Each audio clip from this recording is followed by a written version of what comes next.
Well, very good afternoon.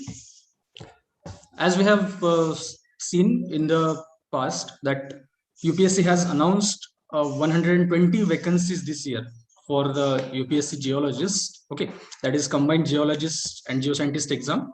It has 100 vacancies for geologist at Geological Survey of India and 20 vacancies for hydrogeologist in Central Ground Water. Okay. In today's webinar, in today's session, what we will be looking for, how to tackle, how to address the this GS part. Okay, since it has changed the structure, that is, it will contain a preliminary exam, then it will be containing a mains exam, then it will be containing a interview phase.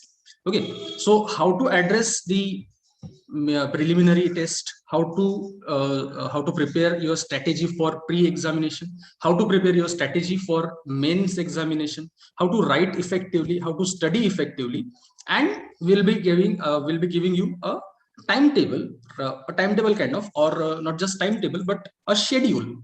Okay, we will be giving you a schedule how you can prepare yourself for this test, for this exam effectively. Okay, so let me introduce myself first and the academy. My name is Pranav Agmare. I'm MSc in geology. I am the executive director of this Renaissance Academy of Geosciences. We have opened this academy in 2015, and since then we are running this academy successfully. Many of the students have passed, and and we have some overwhelming results from this academy as well. Okay, we have three faculties, basically two faculties. Another one faculty will be visiting faculty. He's from industry, and he will be talking to you about the strategy. Okay, the visiting faculty will be talking to you the strategies and approaches, since he is presently working at Geological Survey of India. Okay, I'll be introducing him. First, let us understand. Okay, before going towards the actual topic, or before going towards the actual agenda for this session, let us first understand the examination, what this examination is all about.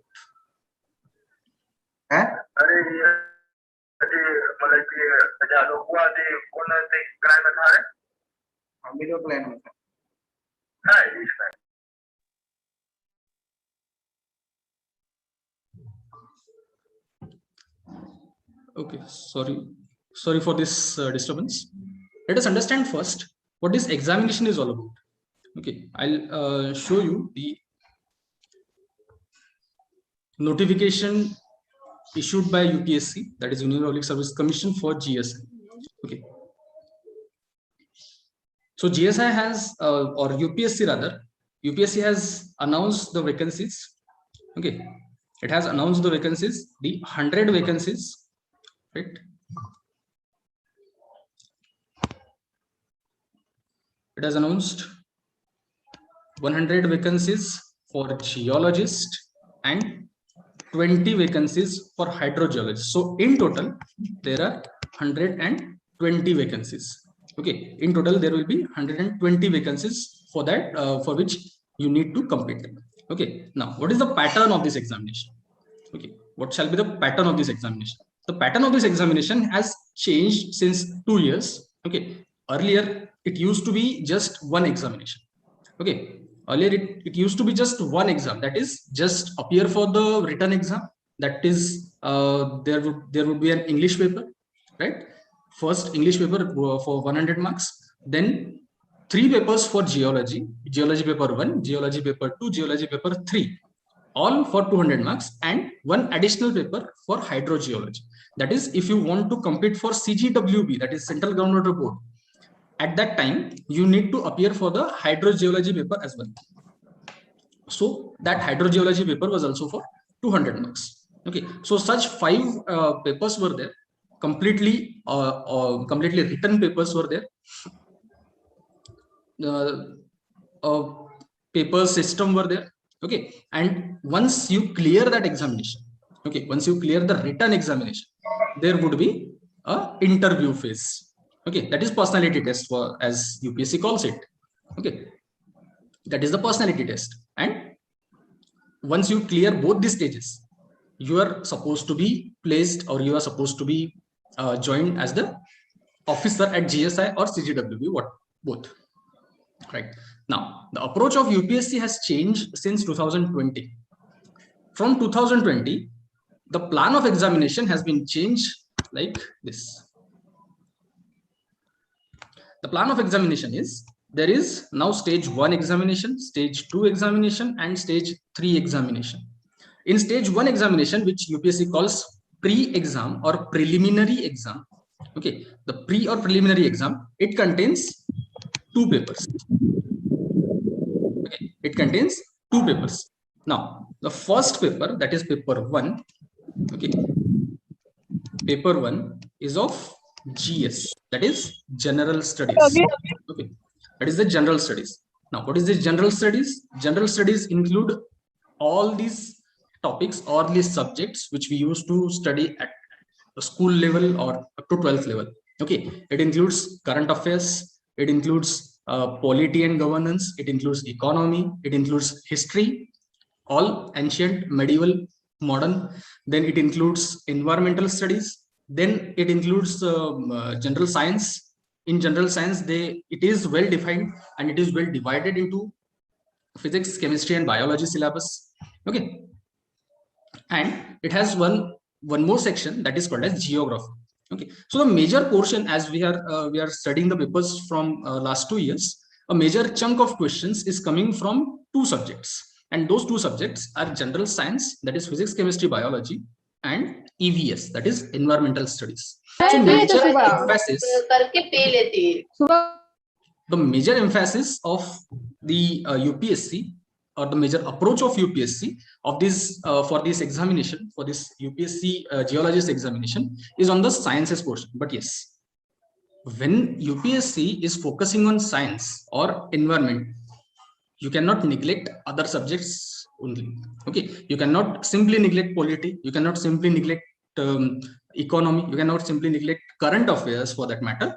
Okay, why? Because they collectively create a significant chunk, a significant number of questions. We have on our YouTube channel a video, a well curated video of the the question paper analysis of 2020 and 2021 question paper analysis is coming in just 1 or 2 days. It will come. Okay, you can see that video. I'll share the link with you. Okay, you can see that video. In that in those papers, what we have seen or what we have observed is that we know about general sciences. Okay, we know about general sciences, know something about general environmental studies as well, because it is somewhat similar to our general science. Okay, some biology portion, but we generally are not aware that much about polity. We are not aware that much about economy. We are not that much aware about this current affairs which are happening. Okay, so it needs, okay, this exam demands that you must approach these subjects as well. Okay, you need to approach these subjects as well. How we will approach that, we'll see later on. Okay, now there is paper 2. Okay, there is paper 2, and this paper is the decisive paper. Okay, paper 1 is for 100 marks. Okay, paper 1 is for 100 marks, and this paper 2 is a decisive paper, which is a geology or hydrogeology. Okay, here it is. Okay. Geology or hydrogeology. Okay, so it contains 120 questions. Okay, the geology and hydrogeology paper contains 120 questions, and these 120 questions carry 300 marks. Okay, these questions carry 100 marks, 300 marks. Okay, this paper 1 contains 100 marks, paper 2 contains 300 marks. That means if you excel in geology, you can very well enter to the next phase of the examination, that is mains examination. But here is the catch, that you need to pass both these papers. Okay, you need to pass both these papers, both the general studies paper as well as the geology paper. Okay, to secure minimum marks in general studies, you need to have some sound knowledge of these subjects. Okay, then once you pass this pre-examination, okay, once you pass the pre-examination, there is next stage, that is called as mains stage. Okay, that is called as the main stage. Now this mains examination is a descriptive type examination, that is conventional essay type papers will be given. Okay, UPSC will give you one paper. Nowadays there is inbuilt paper and answer sheet. The question paper and answer sheet is inbuilt. Okay, so you need not to take additional paper or additional sheet for your answer writing. Okay, what you have to do, the question will be printed over the printed on the page. Okay, question will be printed on the page, and the significant amount of space has been left for you to write the answer. If it is 5 marks question, 1 page will be left. If it is 10 marks question, 2 pages will be left. If it is 15 marks question, it is there will be 3 pages left, and so on. Okay, so it is the phase 2, that is stage 2. Okay, it will be mains examination. In this mains examination, you have 4 papers. Okay, in the mains examination, it has 4 papers. Okay, that's 4 papers. Which 4 papers? Geology paper 1, geology paper 2, geology paper 3, and hydrogeology. Okay, geology paper 1, paper 2, paper 3, and hydrogeology. Okay, such 4 papers are there. The English paper, which used to be there in the previous scheme, it has now been discontinued. Okay, this previous English paper was there, compulsory English paper was there. This English paper is now been discontinued. Okay, so this is a plan of the examination. This is how the examination is going to happen. And once you have cleared the this mains examination, okay, once you have cleared the main examination, you will be elevated to the next level of the examination, that is called as the personality test or interview. Okay, that is the interview. Interviews are taken in UPSC Bhavan, Delhi. Okay, you need to go to Delhi.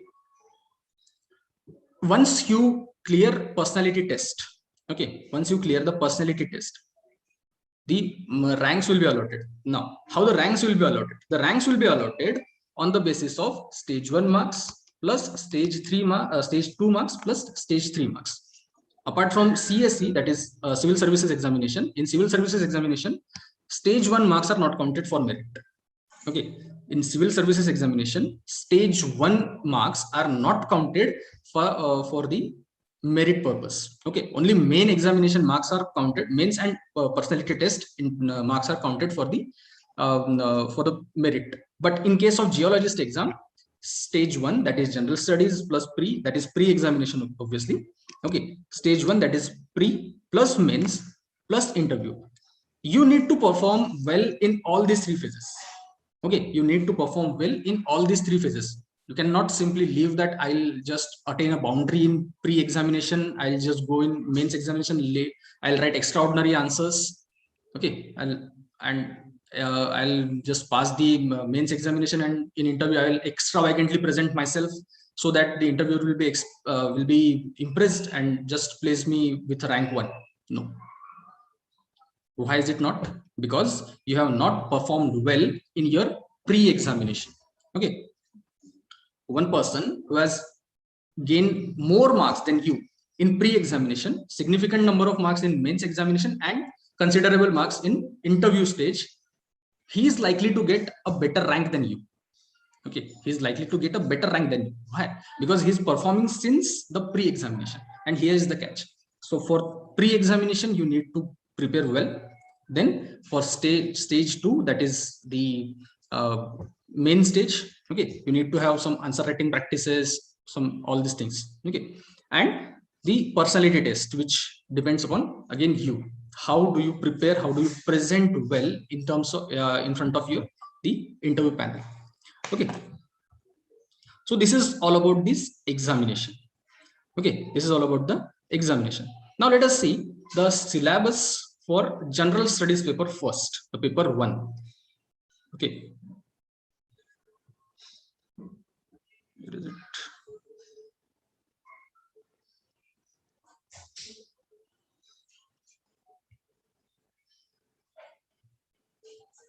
Okay, see, this is what I was talking about. The general studies papers first. Okay, first paper general studies, another paper geology or hydrogeology. General studies will contain 100 marks. Geology, hydrogeology will contain 300 marks. These papers will have negative marking. Okay, mark this. These papers will have negative marking as well. Okay, this is the plan for main examination in front of your screen on your screens now. Now, this is the syllabus. Okay, this is the syllabus for the pre-examination, the general studies paper. Okay, this is the general studies paper. For geology paper, our speaker will speak about it. Okay, so it is paper 1, that is general studies paper, which contains current events of national and international importance, that is current affairs. Then history of India and Indian national movement. History of India includes ancient, medieval, and modern. All the aspects of Indian history. Okay, all the aspect of Indian history. That means right from Indus Valley civilization to 1947 till independence and even post-independence. Okay, some significant events of post-independence, post-independent India as well.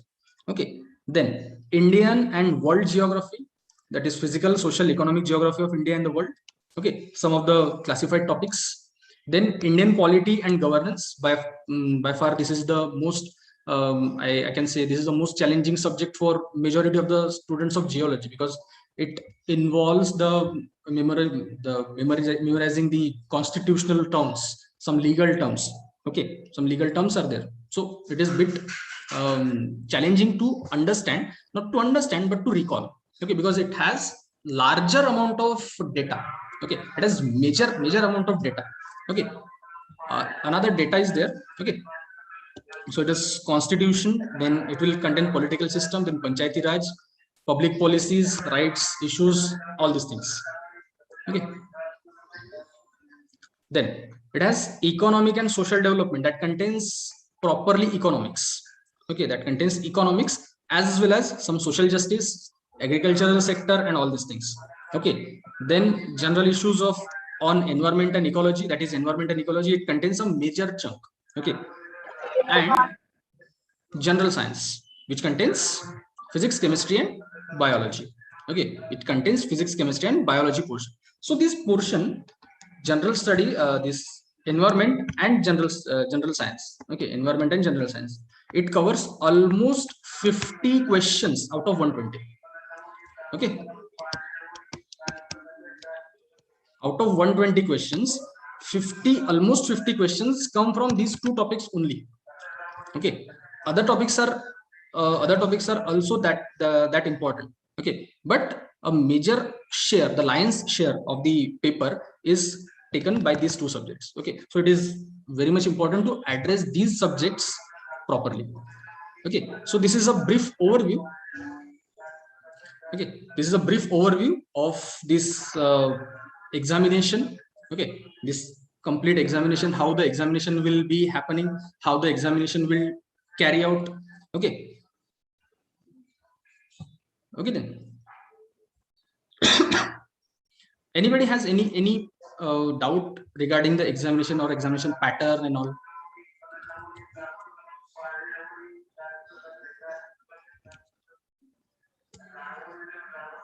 You can ask. Hello, you can sir. interact. Hello, sir. If I have to attempt both papers, that is hydrogeology as well as the general geology, so Yes. what will be the provision and how can I manage that both papers at simultaneously? And what will the pattern of examination? That means which paper is come first and which later, and on same date or other dates? Yes, that is a nice question. See what happens. First, there will be preliminary examination. Okay, preliminary examination contains 2 papers of 2 hours on same day, right? Once you clear that examination, okay, once you clear the examination, you will go for mains examination. At mains, you need to write 2 papers of 3 hours in same day, right? 2 papers of 3 hours. That means 9 to 12 paper 1, 2 to 5 paper 2, right? Then on very next day, 9 to 12 paper 3 and 2 to 5 hydrogeology. Okay, so this is the pattern of examination. This is how the examination is taken. Okay, this is how the examination is conducted. So you can opt for both the thing. You can opt for both the services for GSI as well as hydrogeology or the CGWB. Okay, if you want to opt only for GSI, you need to appear for 3 papers. If you need to opt for CGWB as well, then go for 4 papers. Okay, that means you need to appear for morning as well as afternoon session. Okay, so this is how the papers are taken. Sir, pre-examination is common for both papers, or yes, it is common. There is no option. It is common paper. It will be common for all the streams for geology as well as hydrogeology. Okay, thank you, sir. Okay. Anybody else? Does prelims has subject or paper cutoff for? Yes, it has subjective cutoff. It has different cutoffs. Prelims GS cutoff is there, then geology cutoff is there, and you need to be above both the cutoffs. It is changing each year. Okay, it is not fixed. This cutoff is not fixed. It changes per year.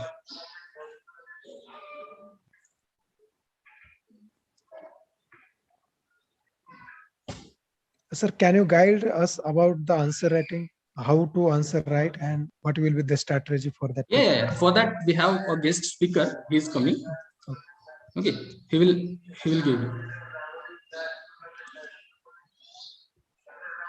What is last year cutoff for that is yet to be announced. Yet to be announced by UPSC. Yes, it has negative marking in pre-examination. That is 0.25 marks per wrong answer.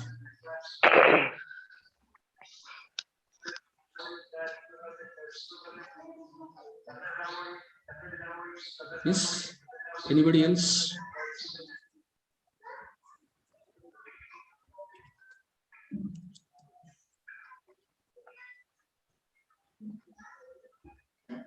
Anything you can ask. No problem. You can interact.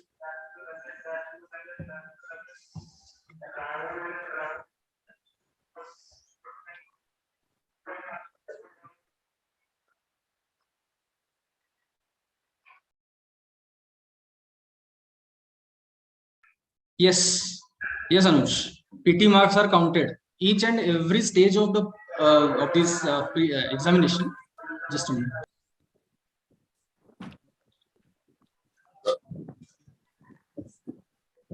Hello, sir. Good afternoon. Sir, can you say that UPSC Combined Geoscientific Examination 2020, what is the cutoff marks for GS portion for cutoff? Can you just repeat your question once again? Yeah, sir. Sir, can you say that what is the cutoff marks for GS portion in UPSC Combined Geoscientific Examination 2020? 20. I guess it was 30 or 31 from 100. Thank you. From 100, it was 30 or 31 because it is not more than that. Yes. Yes, what is being asked, sir, in stage 1 paper? Paper 2, how do we prepare? Yes, we'll be giving tips. Don't worry. Observe general studies portion is from 9th and 10th science book. Yes, is it right?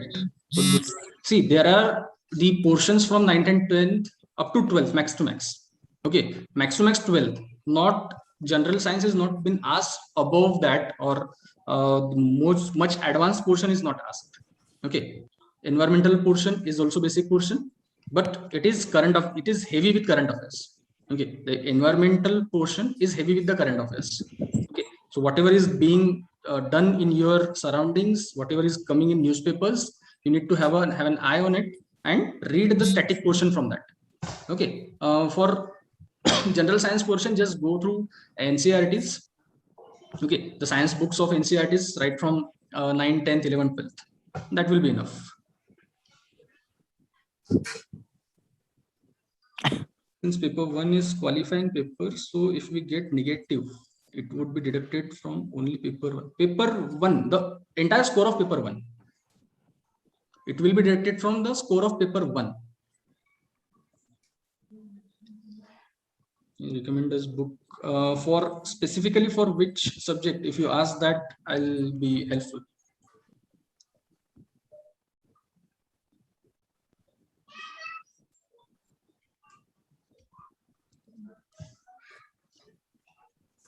Hello, sir. I am now preparing for civil services, and my optional paper would be a geology subject. So how can I blend the both subject, matlab GSI and both civil services? How can I prepare simultaneously both subjects? Is there any strategy for that?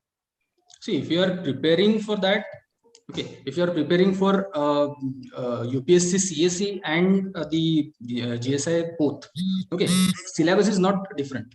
Syllabus is the same, just approach is different. Okay, the approach is different. What civil services examination demands is not the subject specialization. Okay, civil services does not want the subject specialization. It will ask you some basic type of questions. Okay, it will give you some basic type of questions, just like what is graduation what and all. Okay, and when you are when you are writing the geology portion in the geologist exam, they won't directly ask you what is a normal fault. Okay, they won't ask you what is reverse fault. Okay, what they will ask you, they will ask you the same applied thing. Type of questions. Okay, for the same thing, they will ask you some applied things. Okay, they will give you some generation of the folds. Okay, how the generation of the folds are formed, how the fold interference pattern has been developed. Okay, these kind of questions you cannot expect in the CSE examination. So this is the difference. This is the thing. Okay. Yes. Okay then. So our guest speaker is here. Let me introduce you to the guest speaker. Our guest speaker is my friend, and he is working as professional geologist at the Geological Survey of India, State Unit Jharkhand. He was rank 1 in 2017. He has studied MSc in geology. He is MSc in geology from IIT Bombay. Okay, and his name is Mr. Prafulla Vairagade, and he will more be introduced by his talks. He will be talking about geology, the strategies, the approaches, book list as well. Okay, how he will be, how he has prepared himself for the geologist examination, how he managed to be rank 1 and all these things. Okay, so I invite Prafull sir. I invite Prafull sir to just take over and interact with the students. Prafull sir.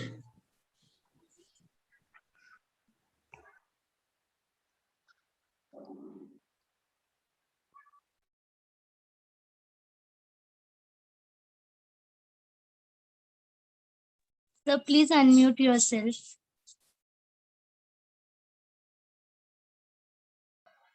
Okay, sorry.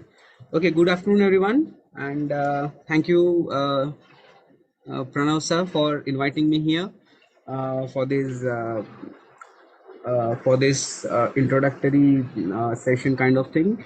So yes, we are talking about the UPSC Geologist Examination. Okay, so there are people on different platforms. They are sharing their different strategies to crack this examination. Okay, There are different people who are talking about strategies, or maybe ways of preparation, or advertisements for the some special batches or so, right? What I would like to tell you before I speak anything is that prepare for this exam only if you wish to become a geologist, right? Half-heartedly, geologist's job cannot be done, obviously, uh, because the work profile is so different कि ये ऐसे आधे दिल से करने से नहीं होने वाला जॉब है, right? So do you really wish to become a geologist? That is the most important question, right?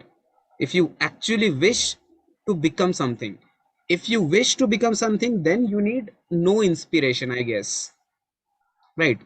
Because whatever you want to do, right, let it be exam or setting up a business or whatsoever, it needs some inspiration that will keep going with you, that will that will make you run.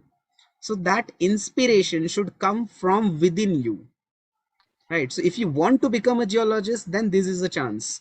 Last year when UPSC did not announce any posts for this combined geologist examination, people were quite disappointed, infuriated, depressed, and different things. People, they started going looking after different opportunities like banking sector or any other sector, whatever they found suitable at that time. But this year again, UPSC has come back with a bang, and 100 seats is not a joke. Obviously, it's a huge opportunity. So I'm pretty sure all of you will be able to do the best of it, and whatever you need to do best with it, I can be, a partner in your journey. So I'll use a PowerPoint presentation, okay, for that purpose. Is my screen visible? Yes, so it is clear. Yes, sir. Yes, sir. Yes, sir. Yes, sir.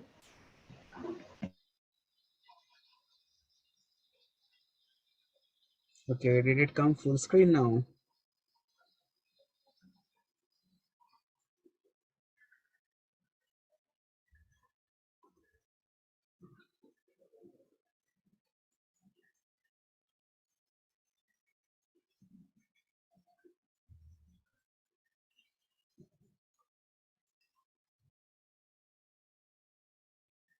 Okay.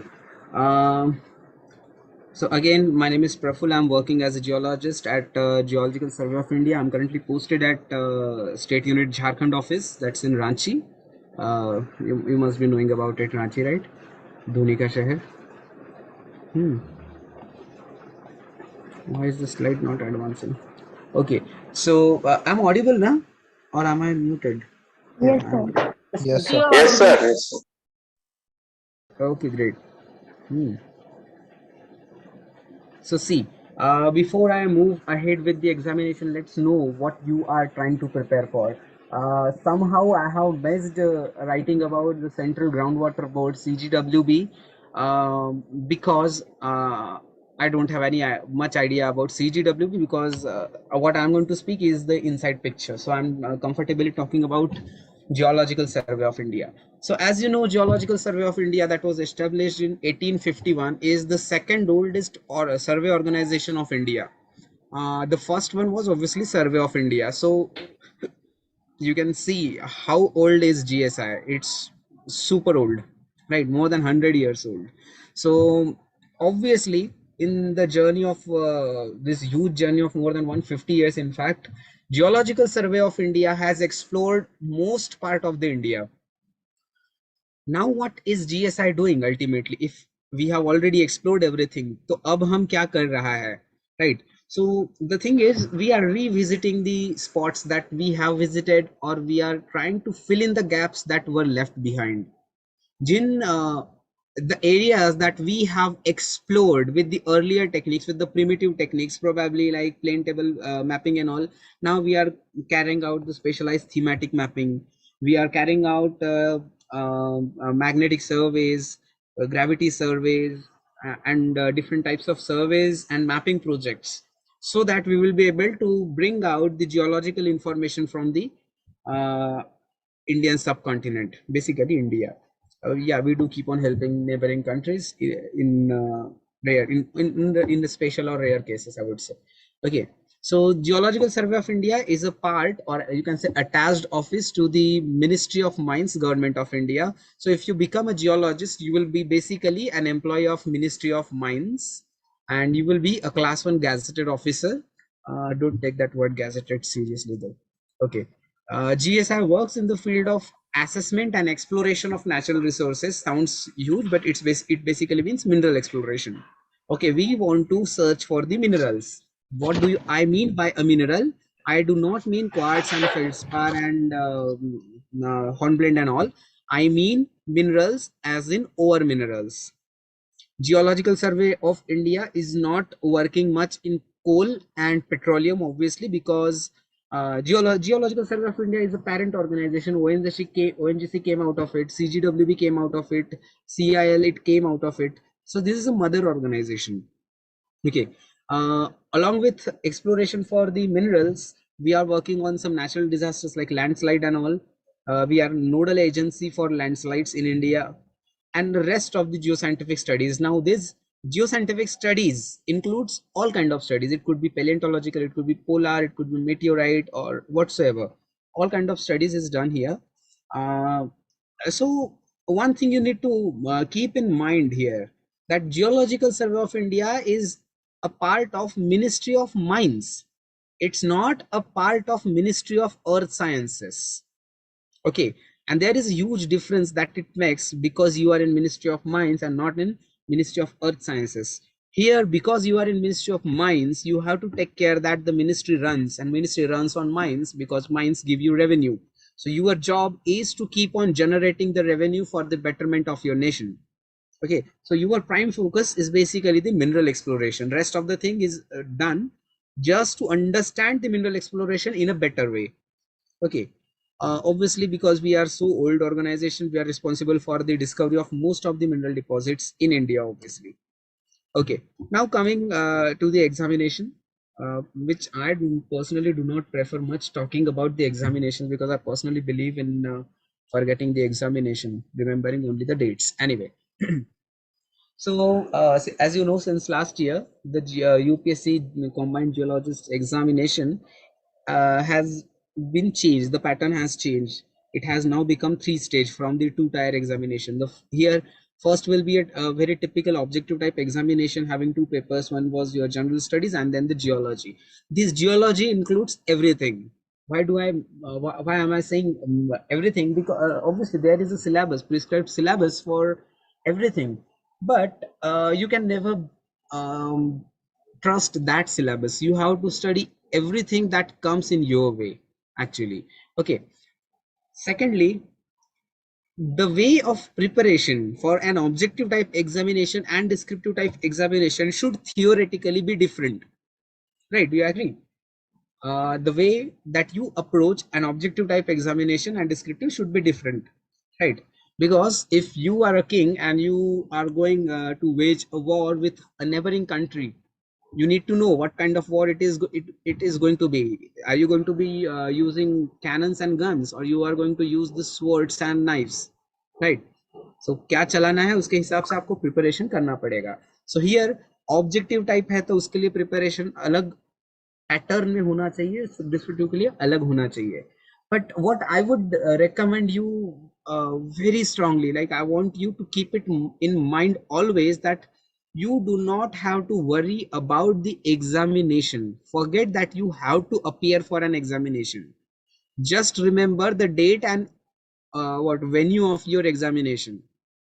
Do not crib your mind with what is the pattern, this question is important, this is not. Basically, you or I am no one to decide what is important and what is not. Let's reserve these rights to the UPSC. So everything is important. Why? Because we want to become geologists or even hydrogeologists, and both are basically scientists. So scientists and doctors, they do not have knowledge on conditional basis. They just have it all. They want to have it all. They should have it all, right? So do not restrict yourself to the syllabus. You have to read whatever you get. You have to get knowledge out of it. Do not run behind the examination. Do not go and run behind the MCQ type examination. It is just an exam that is going to test your knowledge. Okay, if it is only going to test your knowledge, for example, coronavirus. For this coronavirus, there are different pathology tests, right? Like you can do RT-PCR test, or you can do rapid antigen test. One takes the blood, one takes the nasal and oral swabs, right? But ultimate result is your COVID status, either positive or negative, whatsoever, right? Meaning that, what do I mean to say is, it could be an objective type exam, it could be it could be a descriptive type exam, but that is not what you should be worried about. You should be worried about, you should have knowledge to face any type of examination, because we are comfortably forgetting about the third part, that is the personality test. So objective, descriptive and oral, three types of tests. And what do you need for the three? It's the knowledge, it's the understanding of the subject. So again, one more time I would say, do not run behind the exam world, do not run behind the competition world. Compete with yourself. No matter how much you read, your hunger for the knowledge should not drop down. Okay, moving on. What do we basically need for this examination? Very general things. You need the in-depth knowledge of the subject and of the topic, obviously. Here I would like to add one thing. For example, if you are studying metamorphic structures or textures, then you have studied mineralogy, you study structural geology. But do you know, how well do you know that mineralogy has to be linked with metamorphic petrology, and both of them are to be equally related to structural geology, and then and only then a story would come out. Then and only then an answer would come out. And a question is basically a situation, right? A question is basically a situation that you have to decode, right? So you cannot use only one single basis, you have to use multiple bases, right? So you need to have in-depth knowledge of every subject, and you should be able to relate one subject with the another, because we are talking about geology and no subject is totally independent. Okay, I'm not much knowledgeable as far as physics or chemistry is concerned, but if you are studying optics, okay, if you're studying optics, maybe laws of acoustics will not be applicable. But in geology, no matter what subject you are studying, you need to use any other subject. Like paleontology could also be important if you are studying structural geology, in rare cases, obviously. Okay, the next thing that I found is specifically about UPSC. That is basically for the second stage, that you have to be very precise and accurate about the answers. You do not have to beat around the bush.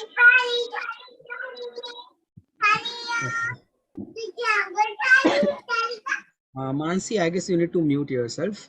Anyway, the precision is most important here. What do we mean by precision? If the question is asked about sedimentological pattern in subduction zones, then you do not have to explain what is a subduction zone, where do they form, what type of subduction zones are there. You do not need to tell. If they are asking you about pattern of sedimentation in subduction zone, be specific. Talk only about what pattern do sedimentation follow in the subduction zones. Now you could be using variation that lie within the topic. Right, are you getting me? Like you can be talking about the speed of subduction, right? You can be talking about angle of subduction, because these things will be interfering with the pattern of sedimentation. So precision is important. जो पूछा है केवल वही बताना है. आपको क्या पता है ये नहीं पूछा है, आपको पूछा है कि इसके बारे में आपका क्या ख्याल है. तो you have to speak about that particular question. Do not keep on writing whatever you know, right? Because anyway, for example, I was a topper, okay, But the topper, when the mark sheets do not, we don't get a mark sheet though, but yes, the marks are released. So when I checked my marks, I was expecting them to be good, obviously, because I was a topper. But when I saw the mark sheet, I had scored 47 percentage. So that is quite disappointing when you know that you are a country stopper and you still have scored 47%. So what kind of precision must be required, right? Secondly, you need to know about examples and variations, because we are talking about science, specifically geology, which is an observational science.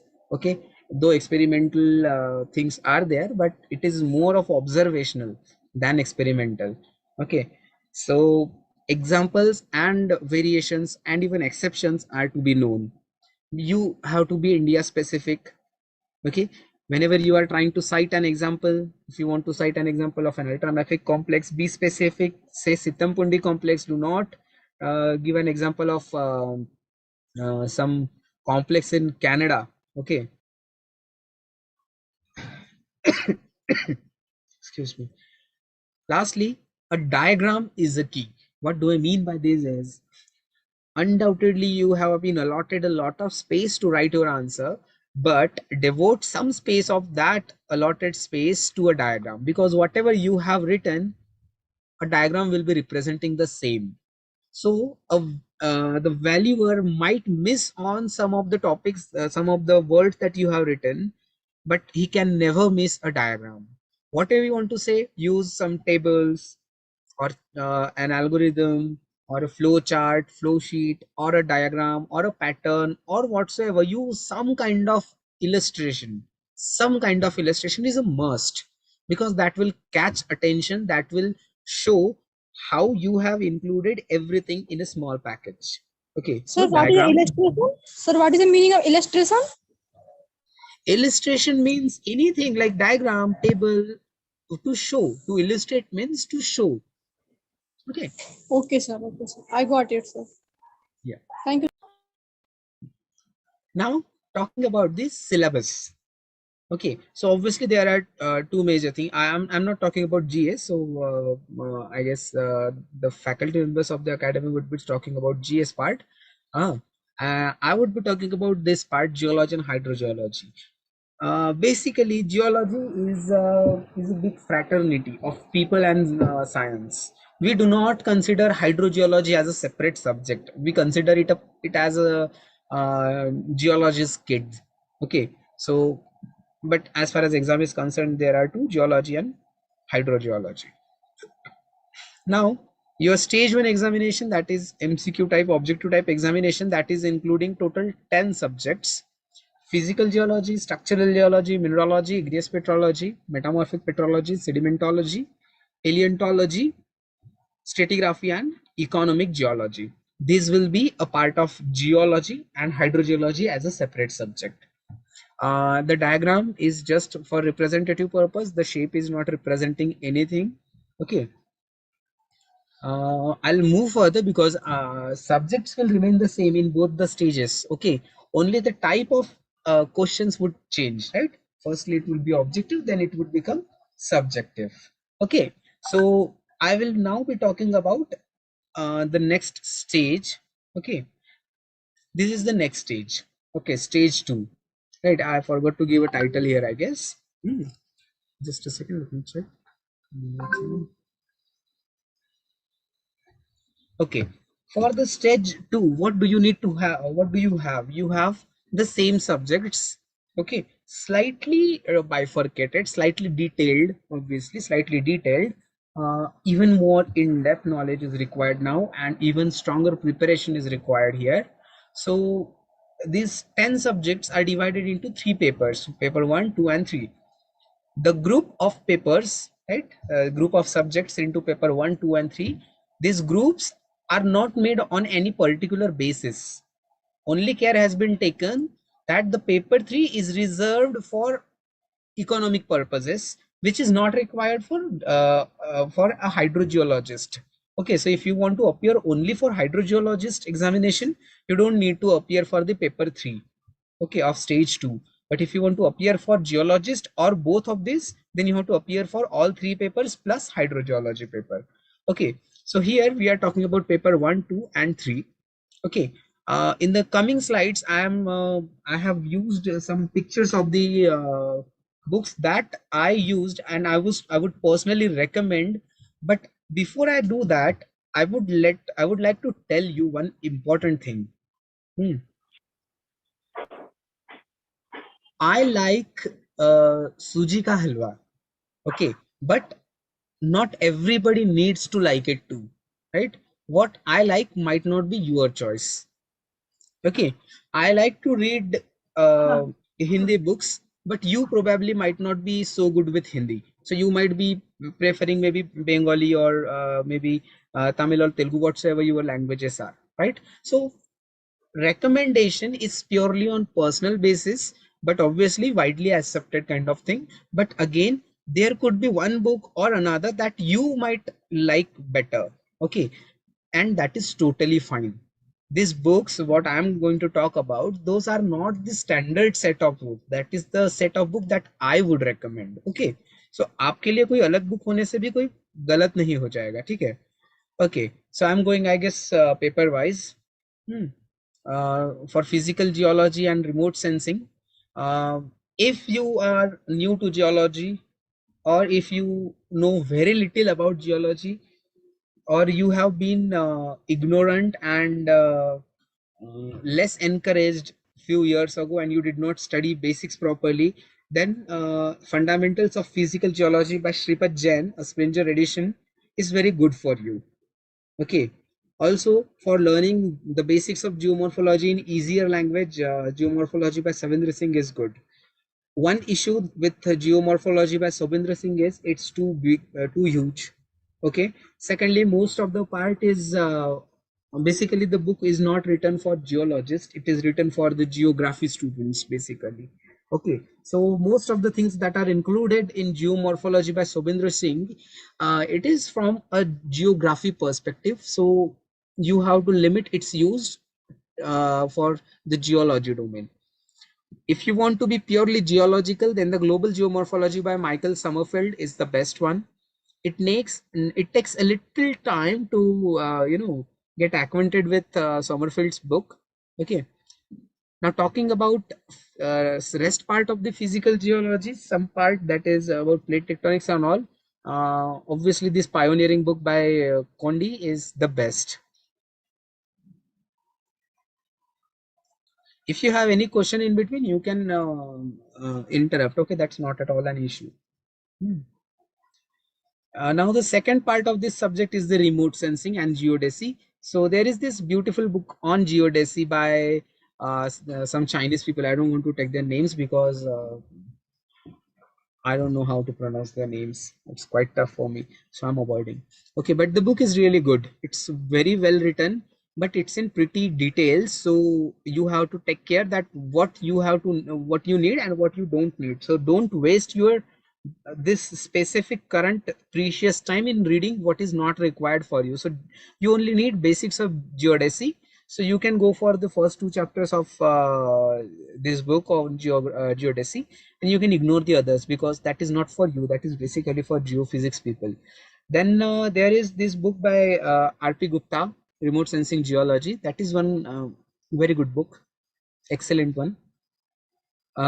Then if you want to learn remote sensing in easier way, then there is this third option, Fundamentals of Remote Sensing, that is published by this Canada Center for Remote Sensing, and it is excellent one. I personally prefer using it for remote sensing because it takes you from the basics to the higher level with ample amount of examples and very beautiful illustrations. Okay, moving. Uh, the dangerous subject of geology, right? Structural geology. So studying structural geology has been made easy by this living legend called Hakon Fossen. Okay, his book Structural Geology is excellent. He has beautiful diagrams, beautiful explanations for the different concepts. Then we have S.K. Ghosh, Sumit Ghosh's book on structural geology. Okay, even that is excellent one. Little could be little tough if you don't know the basics. I would say you learn the basics of structural geology from Hakun Fossen, and then you move on to S.K. Ghosh's book. Or even you can do it if थोड़ा सा problem हो सकता है हल्का सा. Since things are interrelated, okay, we have a question. Since things are interrelated, is it okay to do selective chapter from the books you have told? Kind of, but I will not commit this in public. He avoid something, but yes, depending on the need of your topic or subject, you can choose what you want to read. If you have limited time, then yes, you can. Okay, sir, from where we can get that Canadian remote sensing book? I will send you. Okay, uh, there could be some common group, I guess, where we all are there, and just ping me in that group. I will post the book. Okay, I have it, soft copy, obviously. Okay.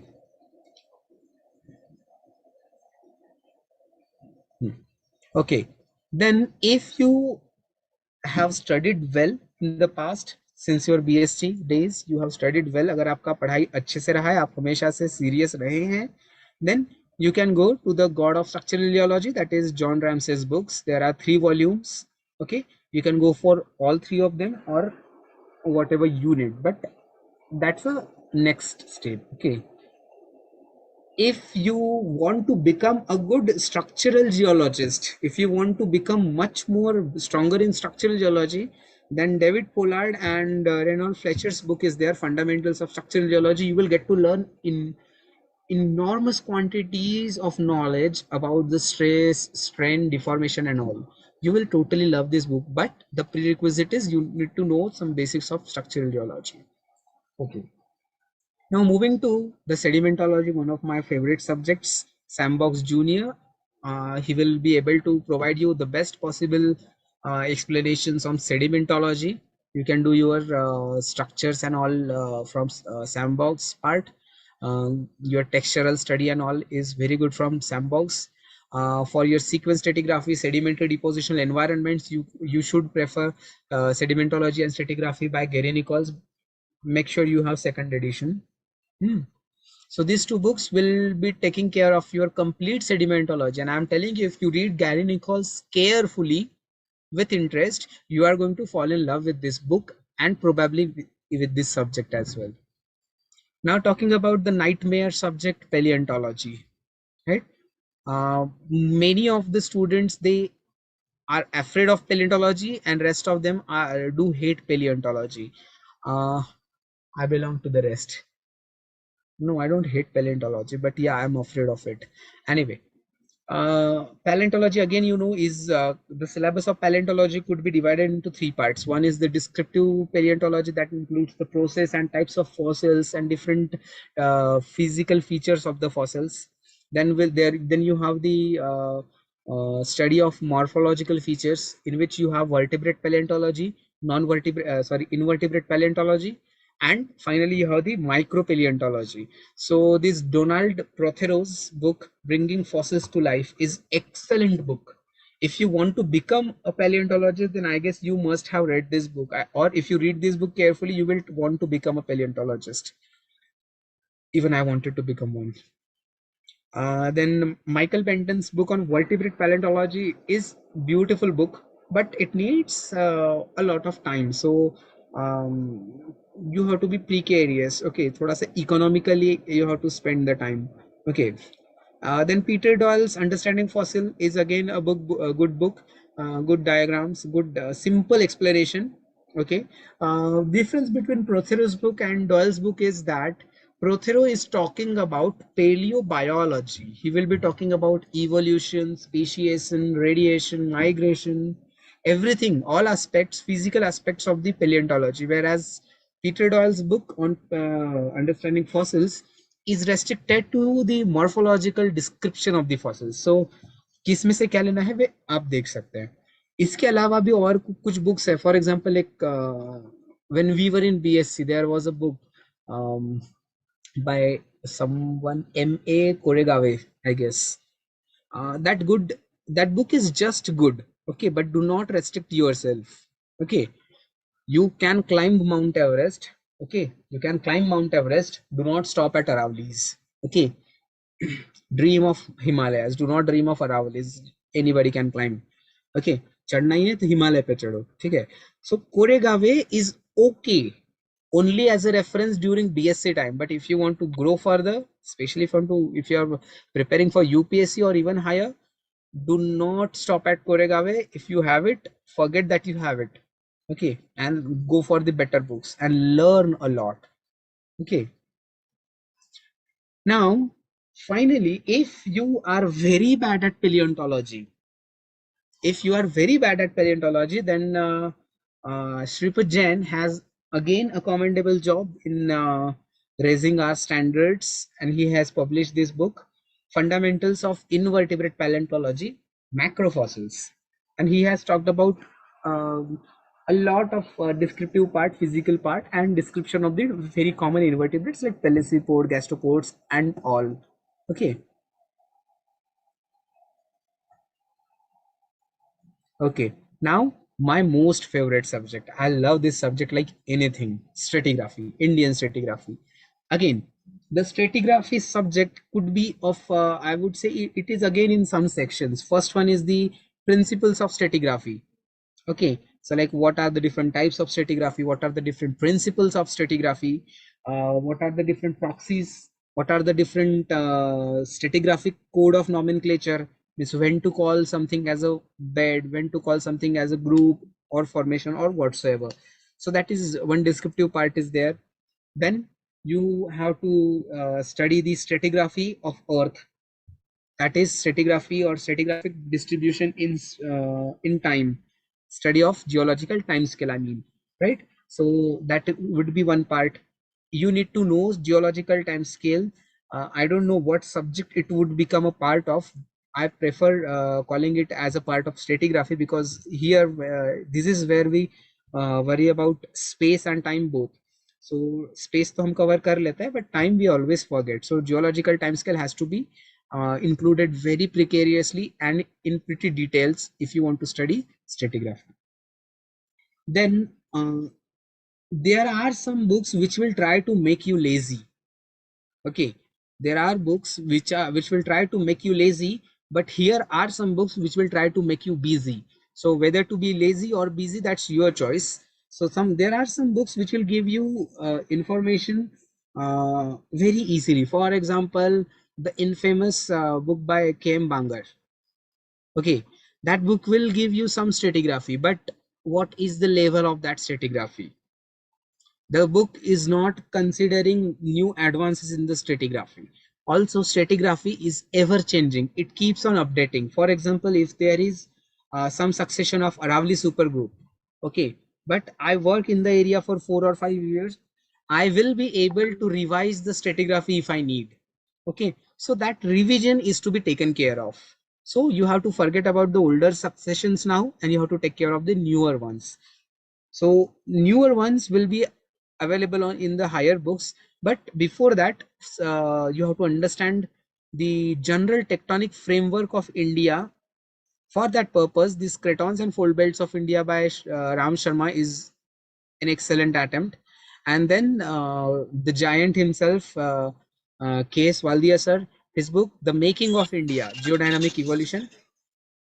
If you go through this book, you will stop being afraid of stratigraphy. I know most of you are afraid of it. सबको पसंद नहीं आता ये. But if you read these two books, obviously पूरा नहीं पढ़ना है. पूरा नहीं पढ़ना है. These books are like 400-500 pages maybe. You don't need to read every single line, but yes, read as much as you can. At least you need to get the basics. Okay, and once you know about the overall geological setup of India. देखिए, geology में stratigraphy का preparation, if you are an Indian, how do you need to do? You need to first understand the geological setup of your country. Just understand it for once and all. No, you know the time scale and you know the stratigraphy of India. Relate the both. Where do you have the Archeans? Where you have the Paleoproterozoics? What are the different rest of the Proterozoics of India? Where do we have the these things, Paleozoics? Where do we have Mesozoics? And where do we have the Cenozoics? If you know this, this tectonic broad setup, at least cratons, fold belts, and shields, if you know, if you are able to plot it in the map of India, half of the job is done. Okay, and then you will be able to go individually, like you have to first complete the cratons, different cratons, their stratigraphic successions, then the mobile belts or the fold belts, their successions.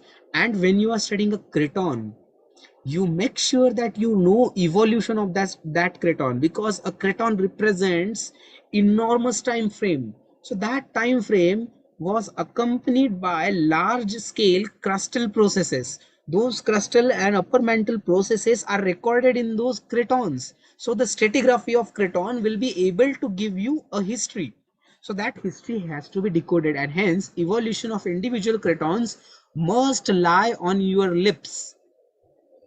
Getting me? The evolution of cratons should lie on your lips. And how many cratons do you have? 5 cratons. You don't have 15-20 cratons. बस 5 cratons से उनकी story तो एकदम मुंह ज़बानी याद होनी चाहिए. Now once you know this, I would highly recommend you to go for these 2 books. Everybody of you is postgraduate student, and you should be able to understand these books. These books will not only teach you stratigraphy, they will also teach you how stratigraphy is established, how it is studied, both. Okay, then there are many maps in these books. Okay, read the maps properly, because you become a geologist. What do? You make maps. You have to map areas, so you have to become very much comfortable to the maps. So read these books, they will make you friends with the maps. Okay, and when you are attempting a question in UPSC examination about some particular super group, make sure you are able to show a rough sketch of outline of India, or you can draw a diagram. If it is Kadapa, how hard it is to draw a crescent? Not at all, but you can use it, and that will enhance your answer. Now paper 2. Okay, paper 2, mineralogy. The first important subject is mineralogy. Again, mineralogy is the one of the most basic and important branches of geology.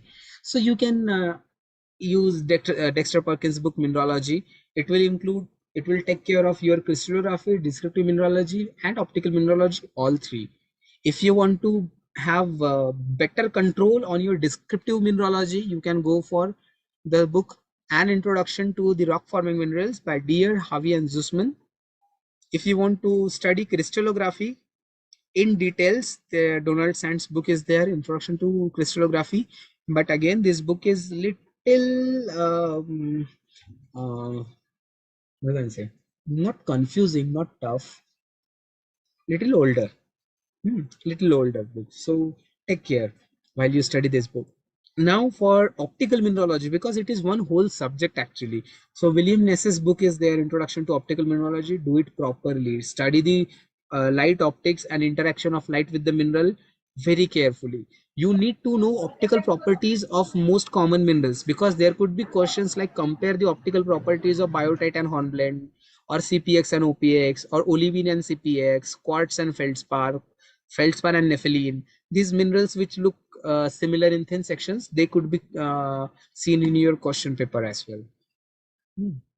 Now again, my favorite subject, geochemistry. So this William White is a pioneering book for overall geochemistry. Then Barry Mason and Moore's book is their Principle of Geochemistry. This is again very good book. You can go for this. I would again recommend you William White, because Mason Moore is little tough, but White is even better. Isotope geology, you don't actually need, I mean, if you're talking about the UPSC examination, you do not need in-depth isotope geology or isotope geochemistry. Only some basics are required, and those basics can be dealt from the William White's book alone. But if you want to know something more, then Claude Allegre's book is there, Isotope Geology, that will take care of everything that can be covered under isotope geology. Then igneous petrology. Okay, so igneous petrology is brother to metamorphic petrology. So most of the books on igneous petrology do include metamorphic petrology as well. Okay, Okay, we have one question. Did you use to follow one book or all three? I don't know what's your name, K. So K, I did not use three books or one book. I basically have used more than uh, 10, 15 books for each subject, because what happens, you find some topic written in a better way in one book.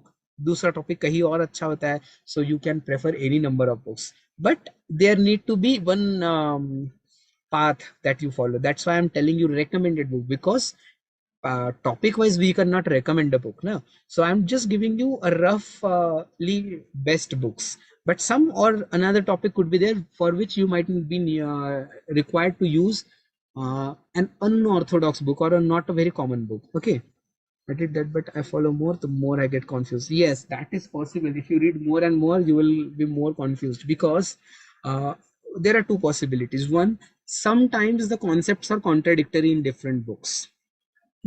For example, if you are talking about physics, you are trying to study light. Some book is considering light as a particle, another might consider it as a wave, and you might be confused. That is one possibility. But thankfully, you do not have many such examples in geology books. But again, yes, some books are little confusing. So you can always now explore more books. You will somewhere you will find a place where you are much more comfortable than anything else. Okay थोड़ा सा exploration करना पड़ेगा आपको. As far as igneous petrology is concerned ना, this has been my most favorite book, Ronald and Carol Frost's book. Okay, these are my most favorite books, both for igneous and metamorphic petrology. If somebody wants to know why, you try to see the chapter on metamorphism of mafic minerals. Okay, metamorphism of mafic minerals from this Ronald Frost's book, and you will love it too. Okay, the way he has explained the metamorphic species on the basis of progressive metamorphic changes, that is very good. Now, if you want to study texture, structure, forms, and all, JD Winter is there. The book will take care of everything. If you are not good with both of them, then maybe MG Best is better for you. I do not personally prefer MG Best because I don't think it is best. Finally, after having studied all igneous petrology, when you need a scenario that is actually relatable to you, then Professor Mihir Bose's book, Igneous Petrology, is best. Okay, so I don't know if the soft copy is available easily in the market or not, but I guess it must be, क्योंकि किसी ना किसी के पास तो hard copy होगा. Okay, next is metamorphic petrology. As I said, igneous and metamorphic petrology, they are the brothers, they come together. So the Sir, books are please quite show the same. book of igneous petrology. Okay, Okay, sir.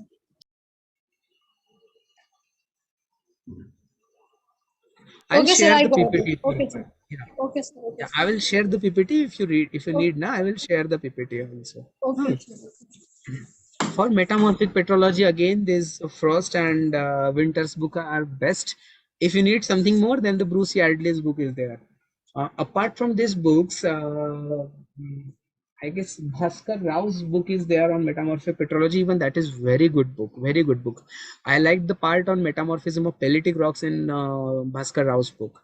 You can refer to that also. Now coming down to the most common favorite subject, that is the geodynamics.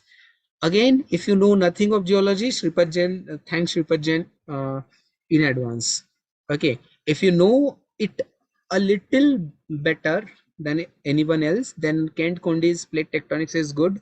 That is very good book actually for internal structure and all part. Now this Kondi's book is good, but if you are studying the tectonic features individually, if you want to go, for example, if you want to study the trenches, subduction zones, their gravity anomalies, even magnetic anomalies, their variations, then Philip Carey's book on global tectonics is the one-stop book.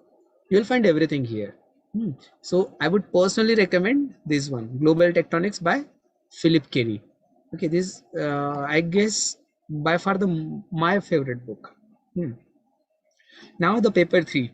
If someone is trying to prepare for hydrogeologists, then it's not for them now. Okay, so economic geology is again of some different types, okay, some modes. The first one is the overforming processes. Okay, classification of the over deposits and overforming processes. So if you want to study the overforming processes, there's Lawrence Robb's book is there, overforming processes, and Walter Pohl's book on economic geology. These two are my favorite.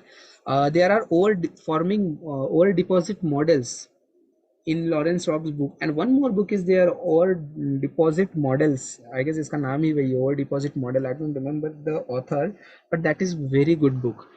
For example, now they are stressing much on VMS and SEDEX type of deposits, and you will not find this VMS, SEDEX, these words in old books like Umeshwar Prasad. So if you have Umeshwar Prasad, do not refer it at all for the overforming processes. Okay, you will think that you know overforming processes, basically you will be knowing nothing. Okay, that was the time when Umeshwar Prasad might have written the book. That was the time when they did not use the word orthomagmatic deposits. Okay, so that basic type of over deposit is also missing from that book because that is an old one.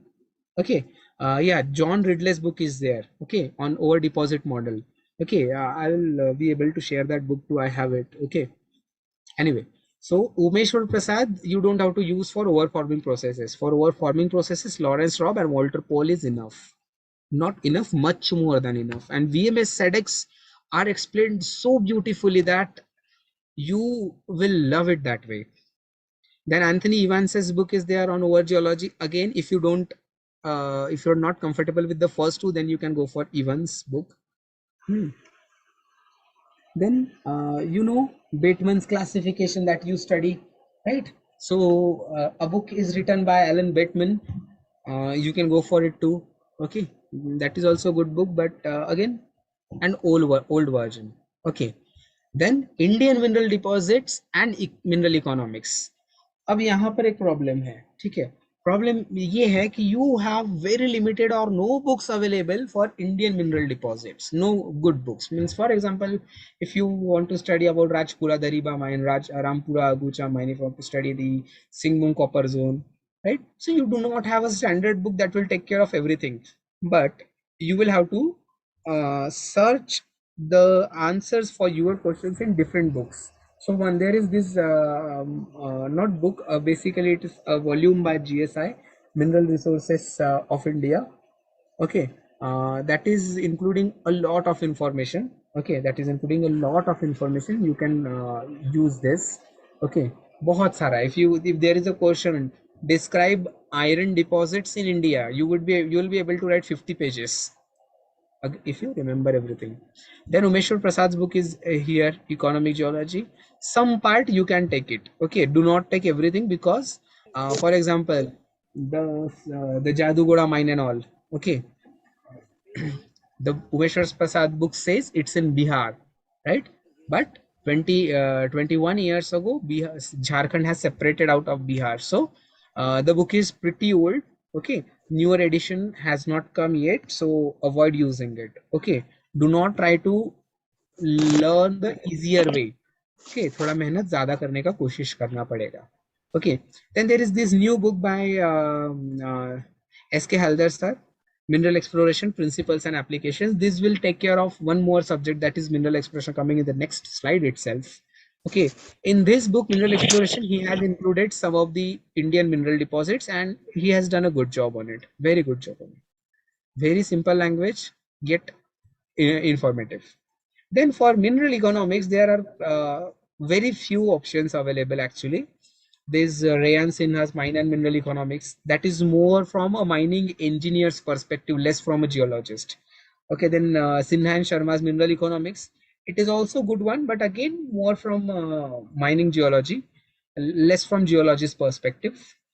But this book, Sinha by Sharma, it discusses the very common policies like national mineral policy, MEMC rules, then exclusive economic zone and all. These topics are described very well in this book. Okay. Then there is book by S.K. Tiwari about over geology, economic minerals, and economic mineral economics.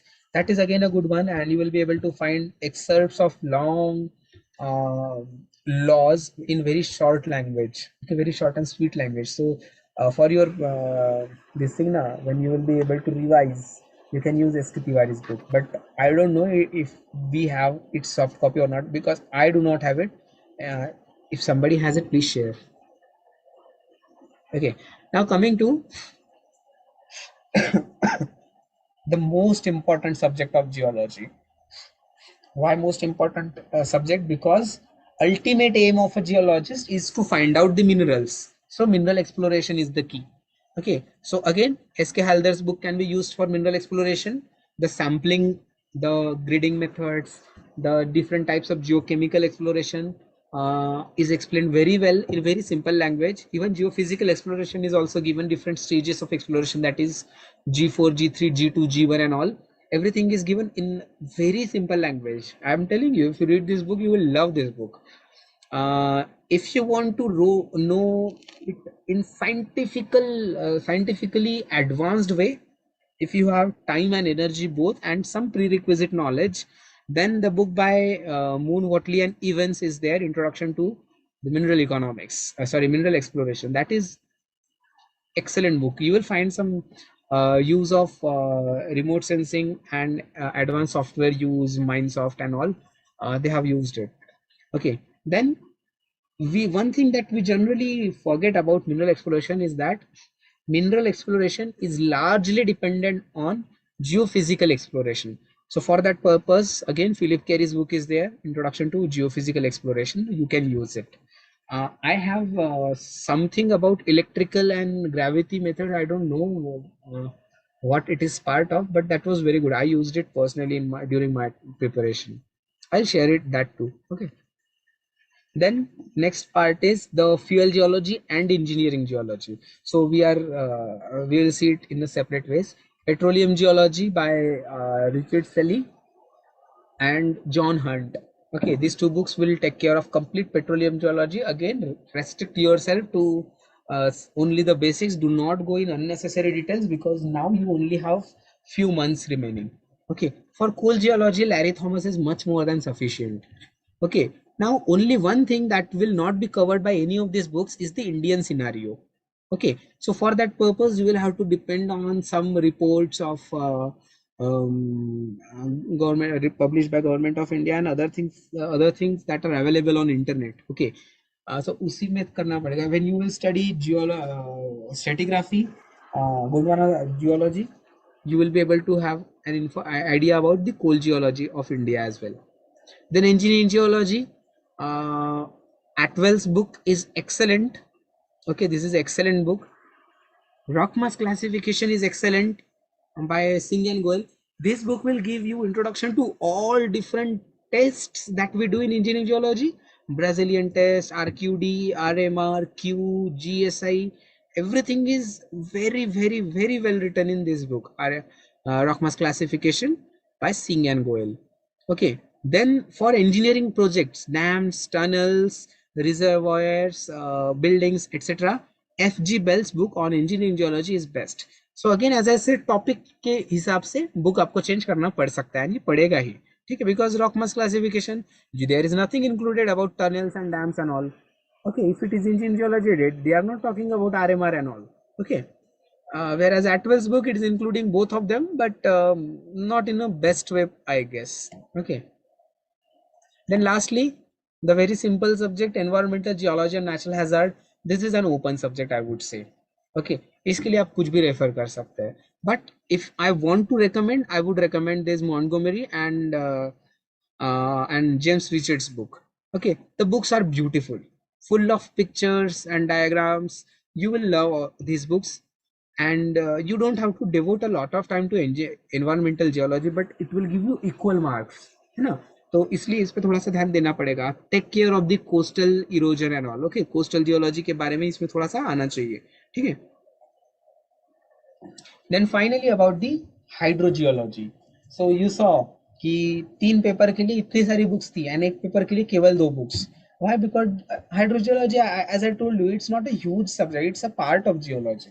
Okay, only because CGWB works exclusively with the groundwater, they have separated the paper. Okay, so David Todd's book, Groundwater Hydrology, and Fetter's book, Applied Hydrogeology. I don't think you need anything beyond this. But if you are lazy to read David Todd's, or if you think ये इतना advanced की क्या ज़रूरत है, then you should better not appear for CGWB, because you will join in CGWB, but after joining you will be called as the least efficient worker in your office. Okay, so you need to know, you have to go strong. Okay, लड़ाई में बस कूदना नहीं है, तलवार हाथ में पकड़ के तलवार चलाना आना चाहिए। Okay, do not get into the job. Okay, go well. Okay, go prepared. Okay, case message है, completed my PG this year, should I drop or join private company, the pay is not clear. Okay, I will answer it this later. Okay, K, I don't know, your name is K. Anyway, I'll take a gap.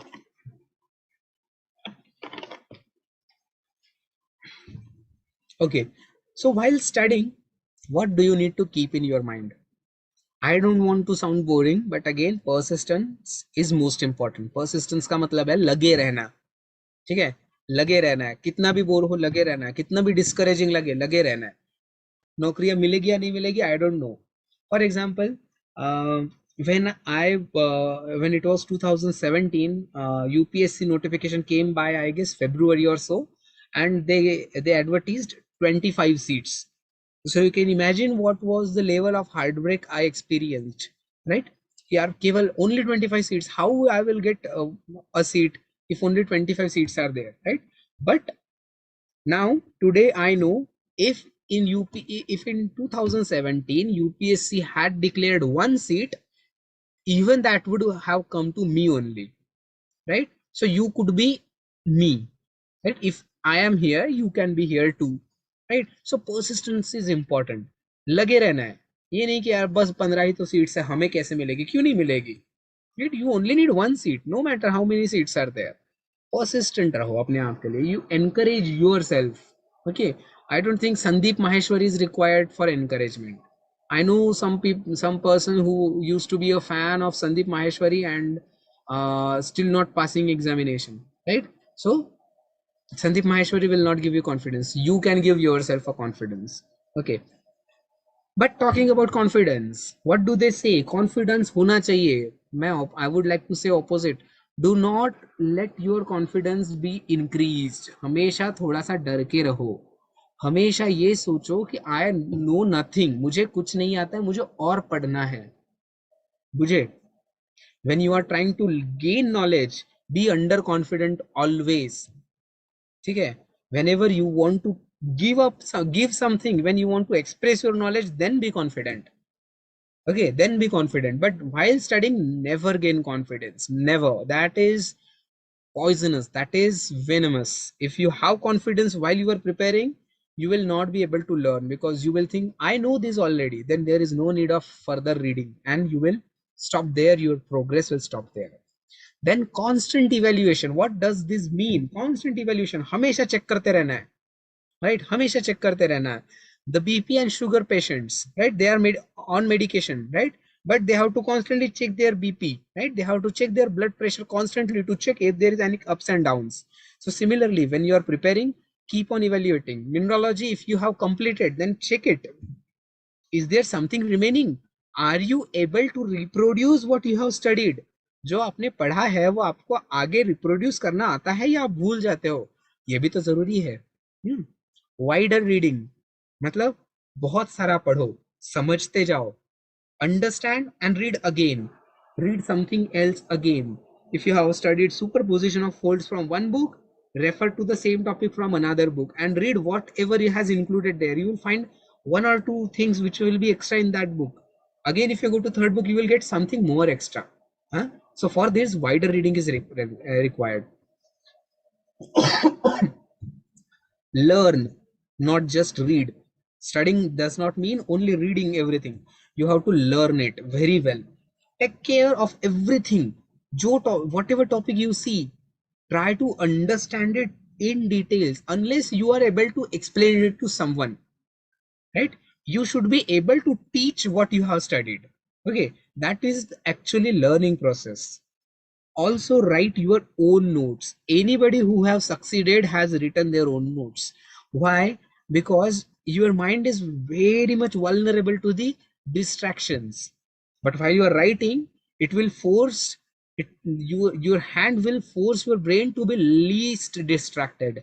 Okay, distraction तो फिर भी होगा लेकिन कम होगा. So write down your own notes. You will be able to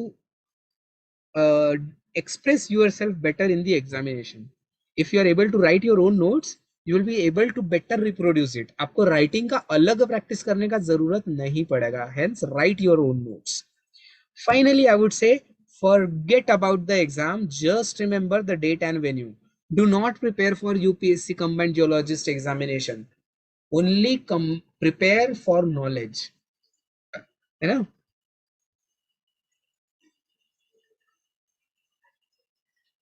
Now, talking about the schedule.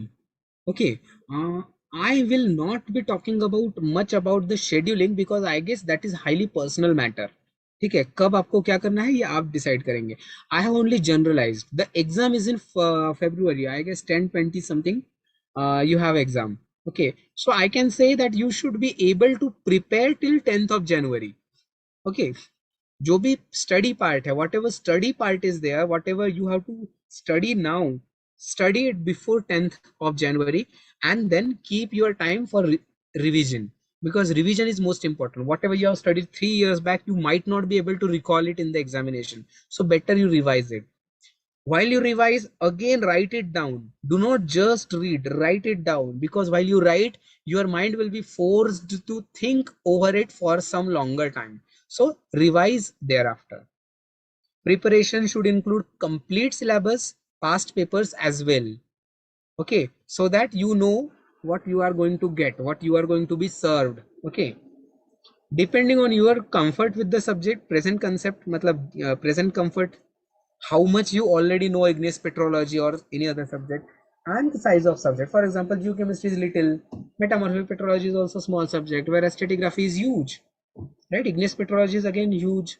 Okay, economic geology is the huge most, I guess, right? So you select it, how much comfortable you are with igneous petrology.